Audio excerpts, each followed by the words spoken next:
Hello everyone, happy Friday. Remember, like, subscribe, share, all that good stuff. Emails in the about. Talk to pfc@yahoo.com. Look, you guys need to go watch Zombie Farmer and Real World Prepper and Guns Coast to Coast. All three of those have done a video here the past day or two that, in my opinion, is very pointed and very on spot. I mean, as to where we are and where we're going.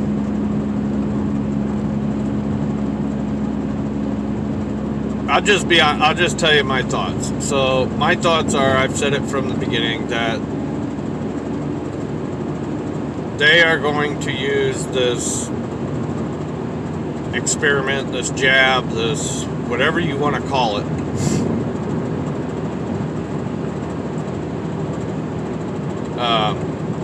as their tool to keep pushing their agenda and trying to take our rights and enforce their will on us. I don't think it's ever gonna go away.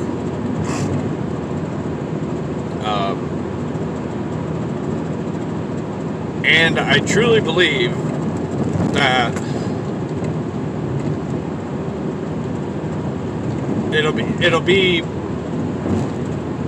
in my opinion, probably by February, March of next year.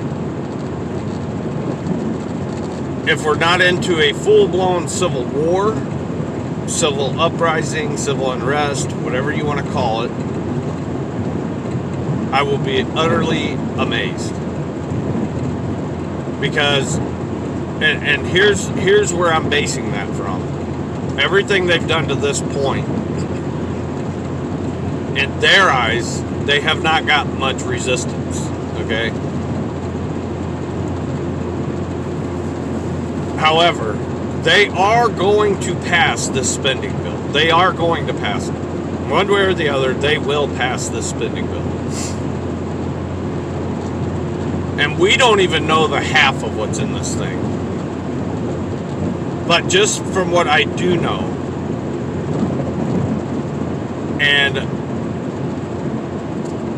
that being that they are going to destroy a huge number of businesses, because people don't know this, but go read it. And another one, Kaz over at Fourth Dimension, he did one just the other day about this. I believe it's page 165, 168, somewhere in there, this bill. So when they started this, it was companies with 100 employees or more. That's no longer true. That's no longer the case. That was just Joe Biden's speaking point. It's all businesses. It's at their discretion, okay? And with that being said, that if you don't submit and take it, it's at their discretion to fine you anywhere from $70,000 to $700,000 per employee. I don't know about you, but even the company I work for, if they are fined $700,000 per employee, will bankrupt them. Maybe not bankrupt them, but they're not going to pay it. They would just close up. I mean, you'd be stupid to give the government all your money. Number two, the carbon tax. It's basically taxing you for every mile you drive. Number three, the taxation on our banking accounts. I don't know about you guys, I got an email from my bank about this issue. Every single penny of $600 or more that goes into your account or out of your account will be, I don't know how you would word it. They'll look into it when you go to do your taxes at the end of the year, and then again, they will determine the tax bracket that you're put into. And these are just a few of the things that we know of that are in there. So if somebody sat down and actually read this bill, I mean, and not only that, the spending it's insane. Look, if we stop right now, my kids' kids couldn't pay this debt.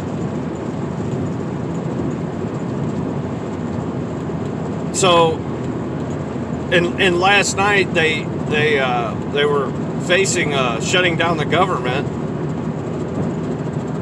because if they didn't raise the debt ceiling or freeze the debt ceiling, they were going to have no more money. Well, guess what? Government's not shutting down. They found a way around it. Well, imagine that. I didn't get any details of it, but it's like they just believe the money is never ending. It's just there's an article the other day that in the past 2 years,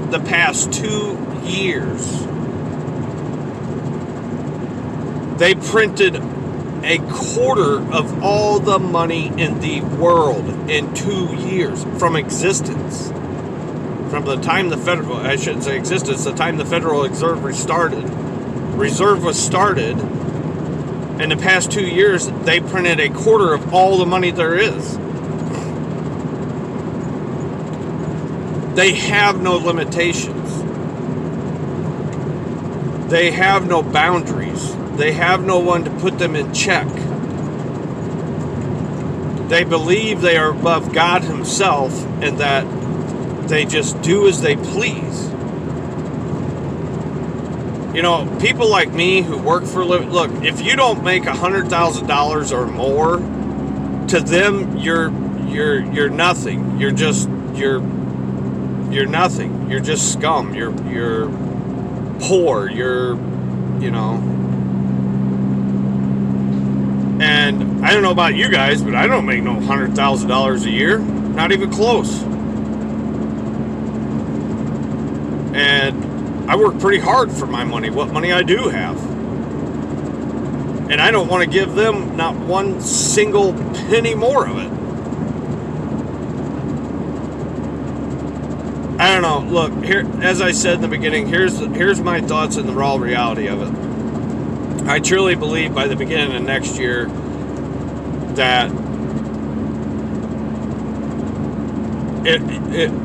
look where we are. Look how fast we got where we are. So if you sit back and think for 1 second that this stuff can't go haywire in a very, very short amount of time, you're crazy. You're just living in denial. And another point Zombie Farmer made. If you think for 1 second that the court systems are going to change all this or save us, again, that's on you. If that's what you want to believe and think, that's on you. The bottom line is our only hope in all of this is our faith in Jesus Christ. Period. Other than that, it's left up to us to stand and fight and resist and try to hold on as long as we can until the Lord's return. That's just the raw reality of it. So my advice is to all of you is, first off, make sure that you've given your life to Christ and that you're serving Him with every bit of your being. And number two, that you are preparing for the absolute worst case scenario that you can imagine in your mind to the best of your abilities. And that means food, water, physically, self-defense, every single thing you could do to try to hold out and survive as long as you can, because as Joe Biden said, the dark winter is just about here. Alright guys, that's all I got for you. You guys stay safe, have a great weekend. God bless, we'll see you on the next one.